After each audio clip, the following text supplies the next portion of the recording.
Hello everyone. To Thanks for waiting a few more minutes. We had some slight difficulty getting the stream to work, but here we are. Yeah, this is our traditional 12th webinar. It's a nice lucky number. Lucky number? Yeah, it's also very aerodynamic. It's a old joke. That's okay. Okay. Maybe you don't know, but it's, No. so all the Slovenian fans out there about our age, or maybe my age more than your age, this would be extremely funny. So. Okay. Anyway. This one is a bit different, right? So this episode is a bit different in terms of we're gonna tell you already in advance of what we're gonna be demoing. So hopefully you guys caught the announcement last week about the mid-side and parallel compression features. And if you guys have used it or you are thinking about using it, but you have some questions, prepare them right now. Just write them down if you can, or maybe you'll write them down in a few minutes, because Žiga is now going to make a demo of that. And you guys will be able to hear and see how to use the parallel compression and the mid-side features. So during that time, if you have any questions, just type them into the box and I'll have a look, and we'll try to answer them as promptly as we can. Yeah, sure. And maybe one, let's say, heads up or a warning or what have you about the sound during the streaming. Actually, I found out that when I was making the tutorial video for the mid-side and crush and blend functionality, I noticed that YouTube, or probably most of other online streaming services also, make quite drastic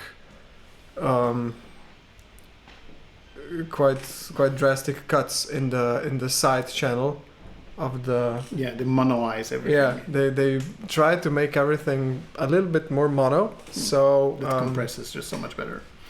Yeah. Well, unfortunately for demoing the compressor characteristics on the side channel, the YouTube just puts out some random garble. Unfortunately. So it's a very good demonstration of lossy encoding. Yeah, which you don't get on Mix Analog by default, because you get all the bits that we get into the AD converters, into our Bohr motherships. We stream that to you in real time. So if your connection can take it, if not, there's also a lossy mode, but the lossless mode is just where it's at. Yeah, but for the most part, I will try to, let's say, do more talking and less audio tweaking, because I think that's not the point that's not the point right now. For that webinar. So let's go. So I will take it that most of you are already familiar with Mix Analog and how it works. But if in some case we have someone watching that doesn't know how that works, you have to reserve a slot, a time slot in the calendar right here on the booking page. For the purpose of this demo, I've reserved my slot for the Fairchild because it has the mid-side matrix and the crush and blend already implemented. And you do that by clicking one of the little squares, choosing your time and duration, and book it now. I won't, because I guess we're going to be finished long before this is done. You never know. And yeah, okay.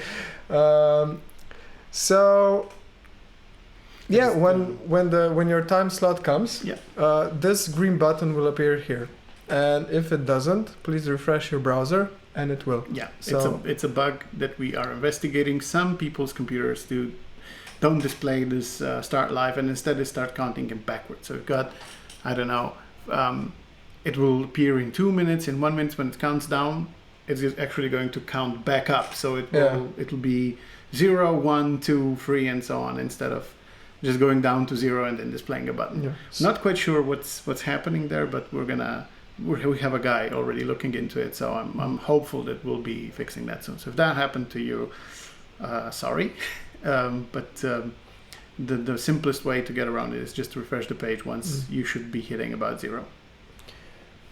So when this little green button appears, you can go live. And because I don't know at what resolution you're looking at this video, I'm gonna choose very, very big magnification. Yeah, scale. So the controls are as big as possible.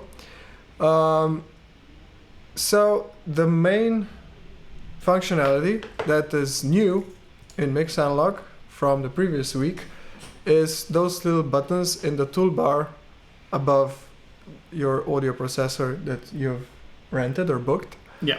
And the controls are volume of the dry signal separately separately from the volume for the wet signal. So you're not only tweaking one knob that is mixing between the both. You're not selecting a ratio between the dry and the wet signal. It's actually like 2 faders on a mixing board. Yeah. And you would have a dry fader, and then you'd have a compressed fader, and then you could choose how much of each of the signals you'd like. So think of it this way, and then it makes sense. It was actually Žiga's fault to do it this way, and I think he decided for the better, because you can just do so many more interesting things. You can, for some compressors like the Fairchild that does not have an output gain, you can adjust the output gain with it. So it's very cool, because this is the last knob before the AD. So you can actually sculpt that a little bit in order to not clip the AD if that's something that you want to do.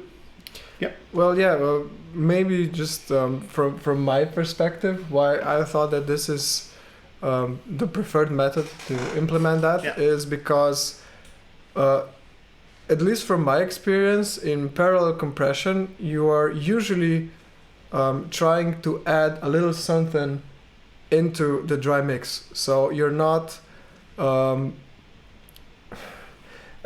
it may be a bit graphical for me, or I just explain that concept to me in a very graphical way, but with just a not parallel, just straight up bus compression, you're taking stuff off from the top. So from the top of waveform, from the loudest parts, you're squishing it. You're squishing it. And with parallel compression, you're leaving the tops as they were and just adding content stuff in the middle. In the middle. Yeah, that's right. So you get the weight. Yeah, you get that back. Why is it so small in the GUI? Well, right now these knobs don't scale with the UI scale settings. They were chosen to be this size just because they looked good in default, but right now the Žiga has it blown up like this. They should also, I believe, scale, but they don't. So whether or not it's a bug, we'll decide.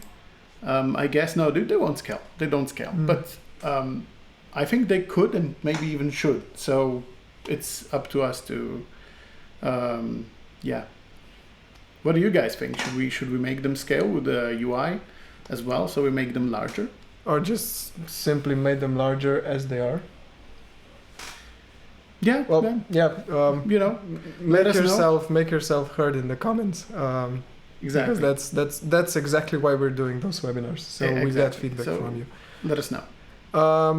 So back to the controls and the philosophy behind it. So most of the time, I find myself going in kind of the process of going first completely wet, tweaking the compressed sound so I get the texture I want blended into the dry signal, and then just reverse the process. I will go completely dry like that, and then start adding slowly the wet signal in until I get the density and the content and the reverbs and everything to the level that I was expecting. So that's why I don't like the mix knob, because I tend to lose perspective on what's what. So if I just I guess you're also losing control over just what the final loudness is going to be like, especially in a compressor that doesn't have an output gain.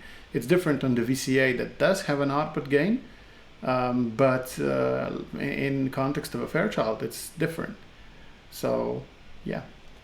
And there's a lot more compressors out there that don't have an output knob. There would be, like, from the top of my head, that would be the LA2A actually, and the RCA BA6, stuff like that. So lots of old Verimous, the Altex RS124s, quite a few actually. I believe the TG1 does have an output gain control, but yeah. Anyway, there's quite a few of those that don't, and with this kind of two knob solution, you can have a lot more control over that. Yeah. Over what kind of loudness to get, and you can still use it even if you don't parallel blend. So if you just leave the dry fully off, you can just use it as an output gain control anyway.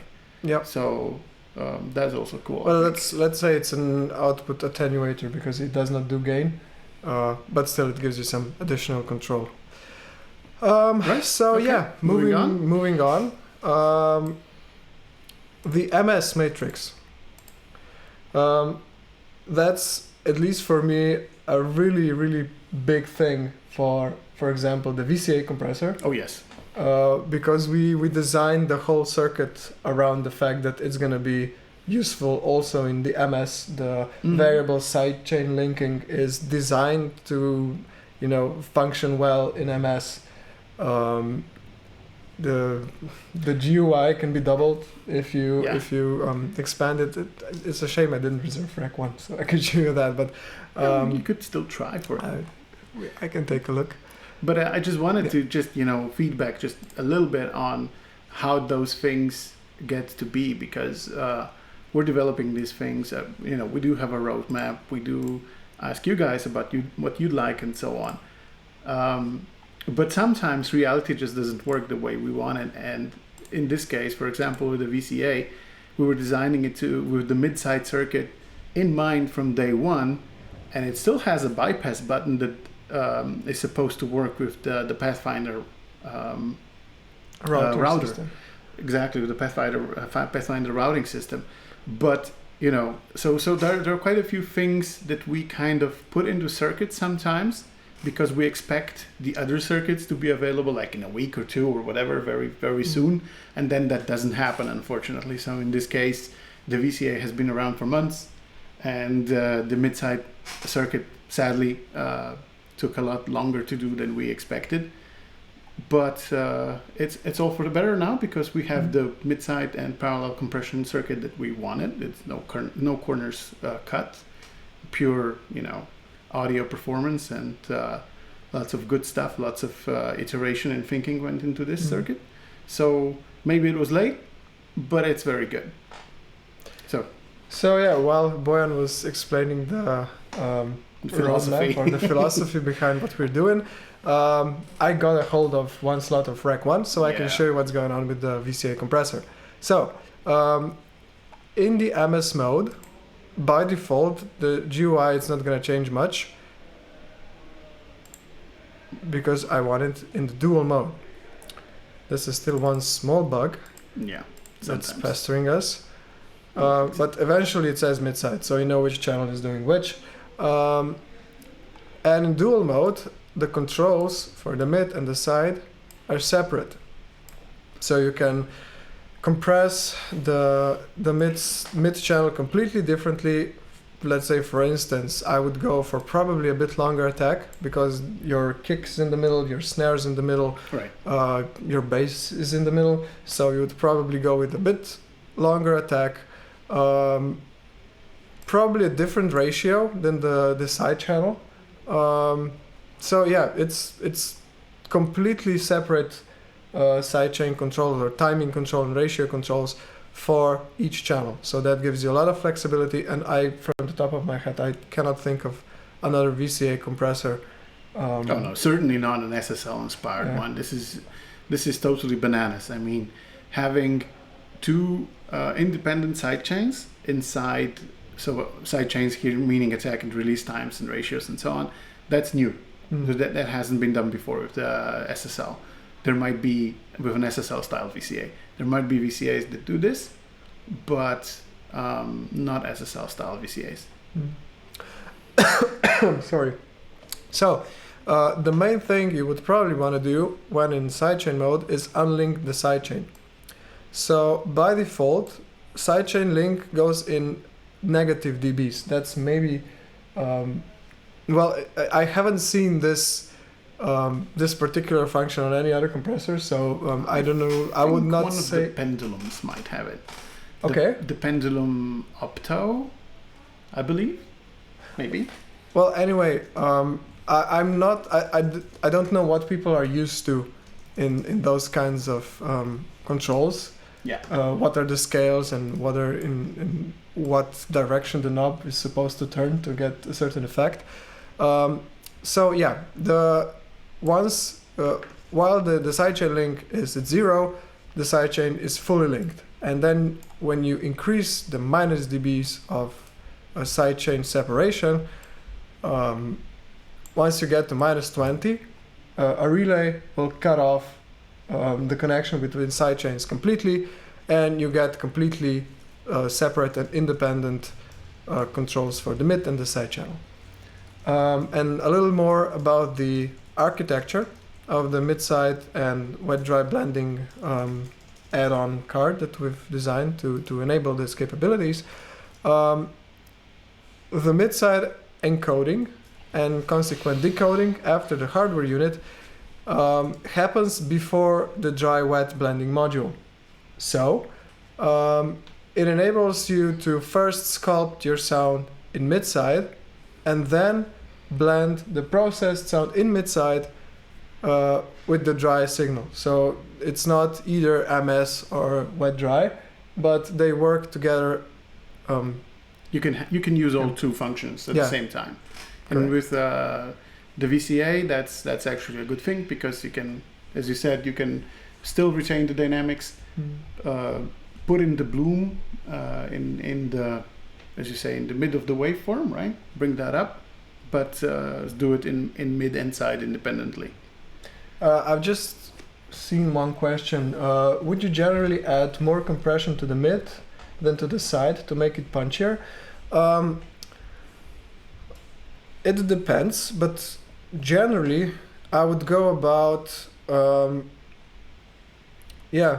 would probably be more heavy-handed on the mid channel than on the side channel. That's my experience too, yeah. But it depends what's going on. If it's problem solving, then it may be another way around. If I have some spurious peaks or strange stuff going on the side channel, then I would probably go problem solving in that way. But for the most part, I would use the MS mode to widen the stereo image, to bring up reverbs, rooms, all that nice stuff that's makes the sound interesting. And in that way, I would probably go to a higher ratio on the side channel, so the compression knee gets sharper, I guess. So it's not a soft knee, it's a more sharp knee compression, because because of the high ratio. Yeah, the higher the ratio on the VCA compressor, the sharper is the compression knee. Yeah. So I would go with the high ratio, a fairly fast attack, and then I would play around with the threshold until I'm just shaving off just the transients, nothing more. Just a little, up to the first nudge on the VO meter. I actually haven't tried this yet, but can you use the makeup gains of the individual, like mid and side, to actually make the mid side kind of imbalanced, to bring up just the side? Is it still in MS mode when it hits the gains? It should be, right? No, it's decoded. This one on the compressor makeup. The makeup controls the mid channel and the side channel. Yeah, and I'm saying, can you bring up the side channel to be much louder than it was before? Sure. Sure. Okay. You can do that with makeup gain. Usually that happens by itself if you just leave the makeup gains as they are and compress the mid channel. Right. In the mid channel I would probably go 2-to-1 or because max the mid is going 4-to-1. to duck further Yeah. than the side. Yeah. Okay. So in that case, it usually happens by itself because more compression gets applied on the mid channel. But if you still want to widen the image even more, just use the makeup gain for the side channel, and you will get more width. Right. I guess the important takeaway here is that the trick that you used at the very start, where you have used the red button all the way to the right, that delinks the side chains. Because when you put the compressor into dual mode, you're actually not unlinking the side chains yet. You're just unlinking the controls. So you can control each of the channels independently, like for example gain, but the side chains are still quite linked. And then if you really want to have action that's happening independently, then you need to twist that button. And if you have that in mind, if that's what you want to do, you want to compress the side and the mid differently, then you should probably twist that button first. Yeah. Okay. It's a good tip right there. Yeah.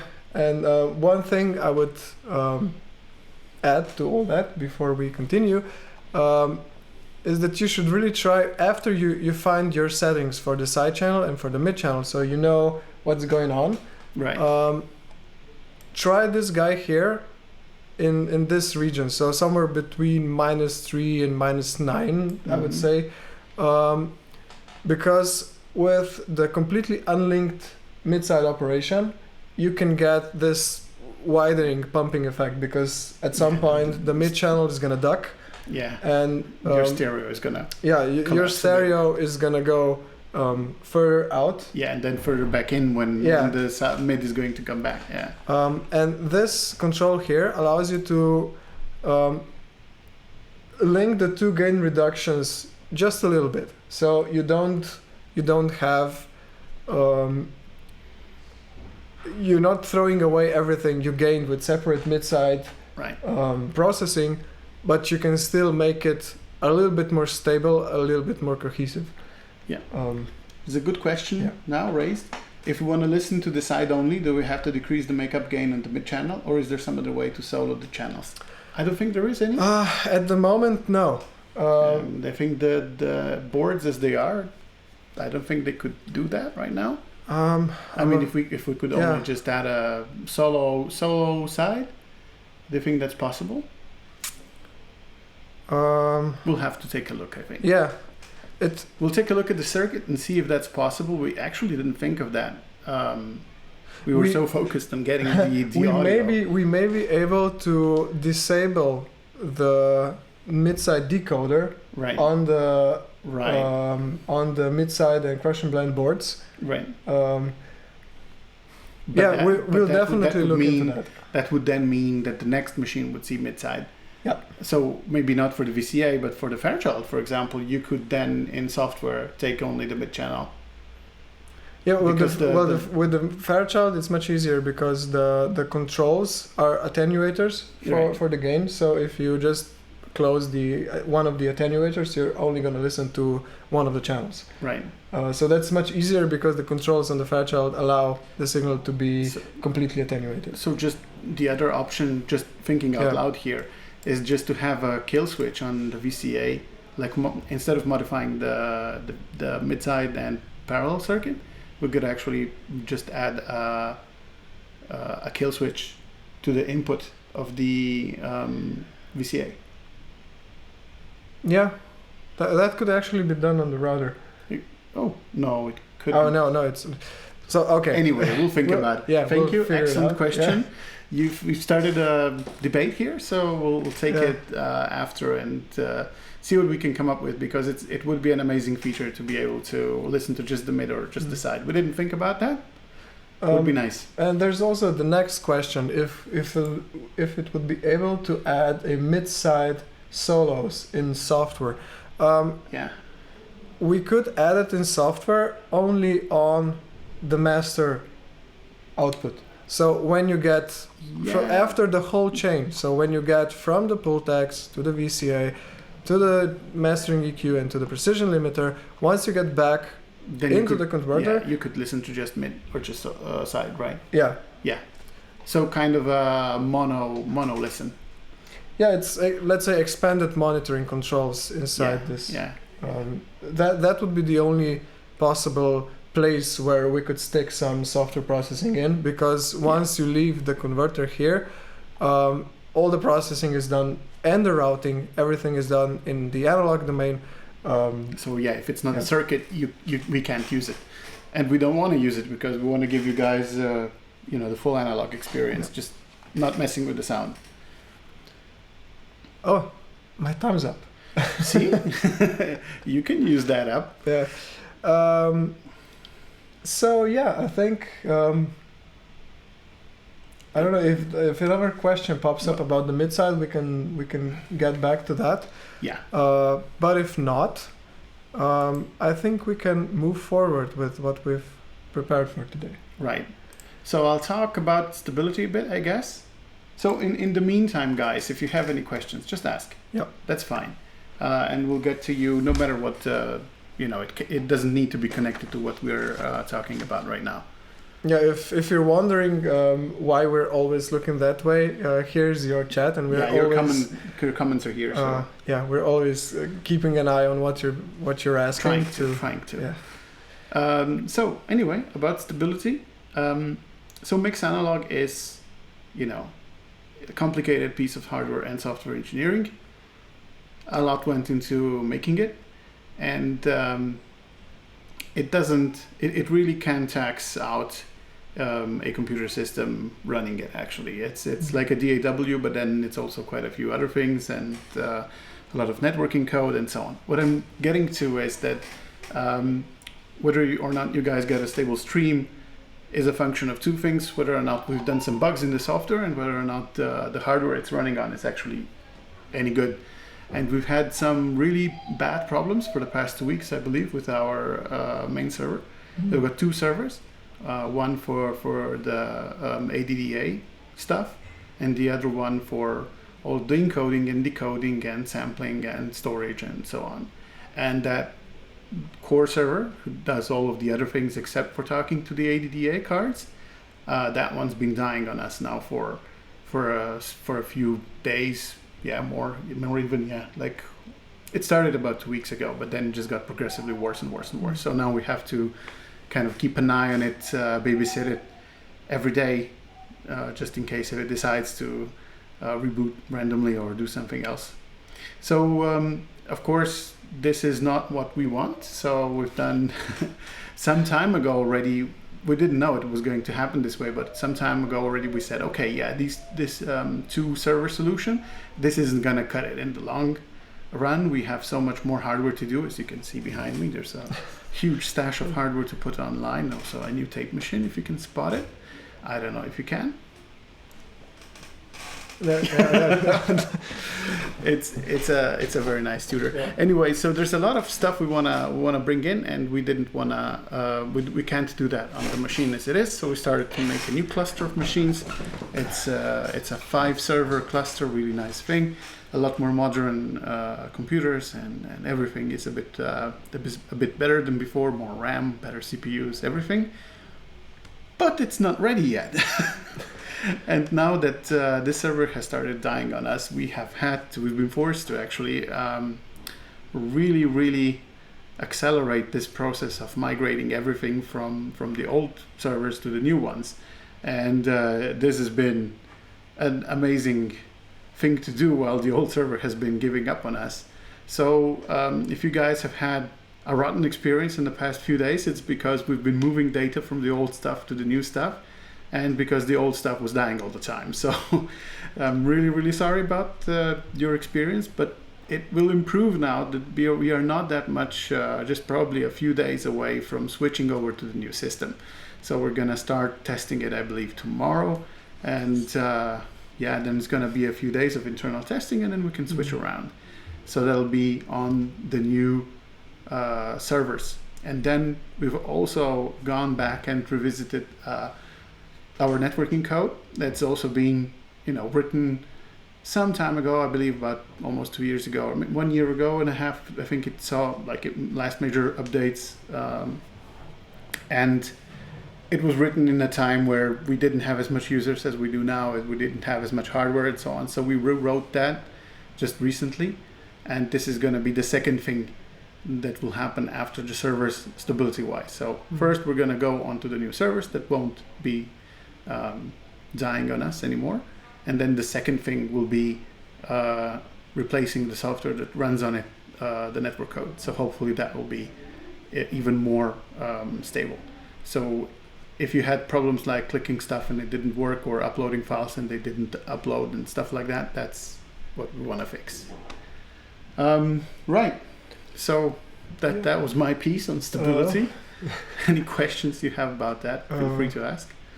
And in other news, we have a new set of gear pages. So yeah, maybe show those, because they're cool. They're his brainchild, and pretty nice.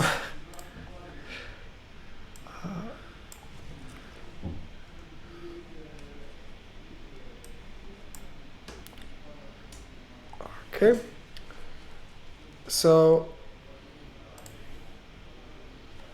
if you've been on our the landing page from some time now, you've probably figured out that the pages about our gear are a bit outdated, because there was stuff missing. Like there was no 1176, there was no Elysia up here, there was no Battle Maker up there. The Rec 1 had wrong units in. Yeah. And yeah, I think, if I remember, we annoyed quite a few people because they were expecting one thing and getting another. So now we have a new our gear page. So this is completely up to date. All the units are listed up here. The info about each unit is much shorter, and my favorite feature. Your favorite feature is that each unit has a link to the tutorial that I've made, or we've made. They forced you to make. Yeah, or we forced me to make in the past few months. So if you are unsure about how to use any kind of functionality in any of those boxes, except for the EQ, because the tutorial for the mastering EQ is coming shortly. And you guys, if you do have some ideas on how, what you'd like to see in that, let us know. We've already asked in the community, in the Facebook community thread, and that one was quite informative, but I think it could use maybe even a little bit more feedback from you guys. What would you like to see? Because I think this machine has 50 or even more parameters on it.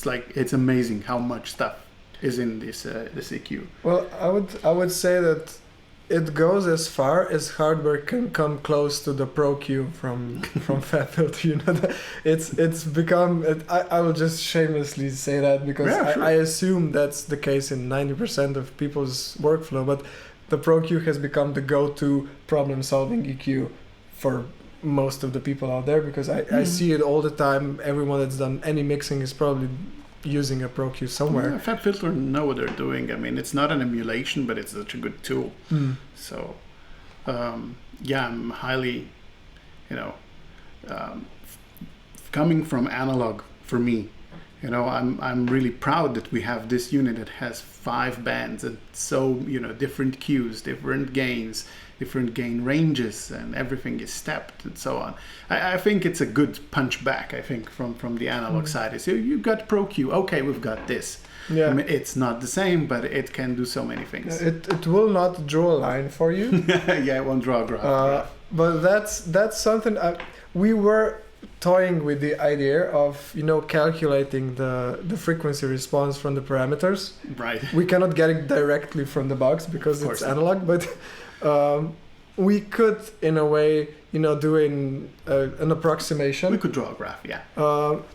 But I think that would defeat one very important aspect of twiddling around with knobs on analog outboard, because it forces you to listen to what you're doing and not look at draw a nice smooth line that doesn't look strange in any way, that doesn't look like nothing you've ever seen before, because at least I've caught myself doing that. Oh yeah, it's a disease. But I'll add one more thing is if you are used to some, and not bashing here, but at least from when I was still working a lot in production, when you make holes or peaks in the 1K, 3K regions with certain plugins that can sound so horrible and ringy. And, you know, so you kind of get this idea in your head, don't do that. It will sound like shit. And here it kind of doesn't most of the time. You can get away with very interesting sharp Q throws and boosts, I believe, that sound really cool and natural. So if you saw a graph, then maybe you'd be that more, you know, discouraged from even trying it. But here we can maybe just at least try, you know, just crank that gain, see what happens. Yeah, well, I've seen at the community post that I've been running just to gauge, or I always forget how to pronounce that right. Gauge is okay, I think. Yeah, what are people usually doing with the mastering EQ like that? Most of you are doing just, you know, light tilts in the highs and lows. I haven't seen anyone. There's been one. There's one that's doing all kinds of stuff. But the thing that amazed me the most in analog EQs, in the mastering EQ and in the in the Elysia's EQ also, is how good the most important, the 2 to 4K range sounds on an EQ, because you can boost the shit out of that range and it's not going to sound nasal and annoying and harsh. And that was probably always the case with practically all the digital plugins that I've been using for EQ. It has to be really, really good, and you have to be really, really careful to not make something sound worse when boosting in that 3 to 4K range. And you can just crank it up with the analog gear and it doesn't sound like shit. And that was so eye-opening for me, I think, that you can actually do that with whatever kind of tool. I don't care if it's digital or analog, just give me something that does that. But the sole reason that you can do that and it's not gonna sound like shit was just mind-blowing. So you have to try boosting the mids on the analog EQs, because it will, at least for me, it redefined what an EQ can do and cannot do. Yeah, true enough. That one has been a very interesting build. The precision one, it's actually also been a subject of 2, I believe, right now, theses from our guys. Yep. So the design itself has been used in academia by 2 of our guys to, you know, showcase what you can do with digital control over analog circuits, just how small a dB range you can control with digital controlled analog. And that's been interesting. There's been, I believe, what's the guy's name? The old one. Elvis? No. That doesn't matter. But one of the guys who was like, you can do 1/100th of a dB with analog. How? And you know, it's got so much resolution. Anyway, it's not only impressive from a usage standpoint, but just technically getting this done was a very interesting project for us and very challenging. Took over a year, I believe, to do. So, with clear pages being finished, the only thing I'm actually keeping a list of what we have to say today. Trying to get organized here. The last thing on that very long list is wow, it's so long. The beautiful tape machine that we've been mentioning a bit earlier, and maybe the most fun thing to mention is the fact that we've learned that those students are so far ahead in technology for their time that they actually they come ready to be put into mix analog. Like we don't have to do anything. We connect them to the USB to serial connector to the tape machine, and that's it. Well, He's ignoring all the graphics we'll have to make and all of the stuff. But I'll tell you something else, which is very interesting to me is, yes, so it comes already with 2 computers on board, and one of them is just for communicating with the outside world. So you can tell it what to do. For example, play, stop, record, stuff like that. Tell me what the position of the tape is and so on. So that's great. But according to the manual, it also has a way to set the calibration from a remote source. So you could tell it, calibrate to these numbers. So do the bias like this, do the EQ points, the gains like this, and so on. So that would actually enable us to give you, for example, free presets on how you want to have the machine bias. Do you want hot, cold, normal, neutral? Well, actually, probably the GUI for this one is going to be much more involved than the one. Because the Telefunken is just, play and forget. And in a way, you just set the gains, hope for the best, and usually that's what you get a good sound, and that's it. And if you want to change the bias, you have to squat behind the machine and, adjust the bias with a little screwdriver. So that's kind of not... we would have to do a lot of work to automate it to that degree. And this tutor it's already done on this guy. Out of the factory even. It's not something aftermarket or something. It just came with it. There's a serial port on it, for God's sakes. Yeah. Amazing. And the funny thing is, when Žiga was designing the protocol for the first tape machine for the Telefunken, without ever seeing the manual for the Studer, he somehow got most of the things right. At the same, like I was looking at the manual of the A812, and it's like, send 4 characters and a carriage return. Yeah, that sounds familiar. Didn't you do the same thing for the Telefunken? It's really interesting. Yeah. So anyway, that's where we are right now. The tape machine is coming when we can. We've already bought tape for it. We need to buy a new pinch roller for it and find some space for it, do the graphics, and then it's done. Yeah. And so at least the automation thing is pretty much done. Yeah. While we're at it, another public big thank you to Jakob Erland, who is kind enough to donate this machine into our care. Thank you. Hello, Georgia. Hey. It seems you're a little bit late to the party, but doesn't matter. You can watch the You can watch the replay. Yeah, it's gonna be up as soon as we finish. At least it should be. But if you have any questions that you already know you want to ask, just ask fire now. away.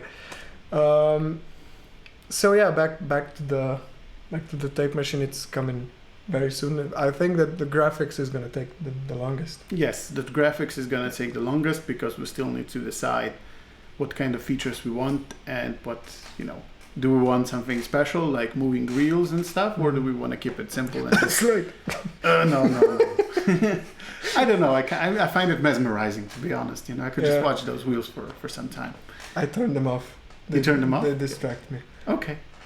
Different strokes, and we're different. Very. All right. It's time for us to wait for your questions, if any, and stare into space for some time. Yeah, I don't know what. An awkward minute or two. Yeah, I don't know exactly how much lag we have on the YouTube stream, because sometimes it takes up to, I don't know, it feels like a minute. It's probably less. Yeah, it's probably about 40 seconds. But it's long. Yeah, it's annoyingly long. So we'll wait a bit. So guys, if anyone has any question lingering, now is the time. It would be a perfect time. The time before was also okay, but this one now is perfect. You should use it. No? No questions? Okay, then if you change your mind, write your questions in the comments. So not in the live chat, but in the comments. I think we get a notification on our YouTube. Yes, we do, and I think we try to reply to all of them within a day or so. if we can even sooner. And if you have something more interactive where you want to ask and you don't know where it's going to take you, it's something that you want to pursue with one of us, then use the chat on the webpage. So just go to mixanalog.com, and in the bottom right corner there's a blue icon. Click that and you can type in whatever you like, and I'll see that, or Žiga will see that. One of us will come back to you. Fun fact question: how many people are actually working in this topic? So I'm here full time, and you're here almost full time. Close to full time. Yeah. So as much as we can drag him away from the studio, if we could have him for 10 hours, we would. But unfortunately, he wants to stay in that stuffy room and twiddle knobs. And can you imagine? So there's two of us, and then there's a really good electronics guy. I've worked with a lot of electronics guys and other stuff. There's a guy that now works for stuff like Formula One racing and Space Shuttle, and that guy is about as good as our guy. So our guy is amazing. He's called Elvis. Yeah, I think you've seen him a few episodes back. He just waved a bit and so on. He's missing today. No doubt he had some beers yesterday or something. That's usually the case when he's missing. And then we have Gabriela, my co-founder, and she had another job for a long time now, for a few years, and now she's coming back in August to join us full time. Otherwise, she does all of our finances for years now, and also does quite a lot of the really important decisions with us. But now she's coming on board for full time. And then we've got another software developer, Martin, and he's nearby. He has his own company, but he works for us from time to time. So let's say about a quarter to 1/2 involvement. Yeah, something like that feels right, I think. Yeah, he's another guy who has to be dragged from other projects. But I think we have that certain skill to slowly, chip away at people's time. At least that's what happened with me. The thing is, the project is so interesting, and it can, you can see from the very, very humble beginnings there was just 2 pull techs online that we put for a demo years ago, and there were people lining up to use it, and that was amazing. And from there to now, it was a very nice period of growth and trying out things and finding out how we did something and we thought it was great, and then in 2 months time we found out it was shit, and then we had to do it all over again, and that repeat itself 8 times.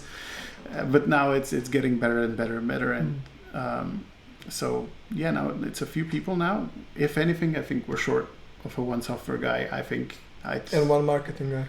Yeah, if that's, you should clone me, I think. You should just clone me 3 times, and I do the marketing and most of the software and all of the management, and I don't have a life. I'm sorry. It's not so bad. Yeah. I hope. It's okay. It's bearable. So, with all the questions answered, right now, yeah. I think we can wrap this up for today. Thanks for joining us. Thanks for asking questions. Thanks for being with us. And see you in 2 weeks. This webinar is now bi-weekly. Yeah. So we can get some work done in between. Yeah. That's it for us for today. Goodbye. See you guys. And you've been great. Yeah. Have a nice reminder of the day.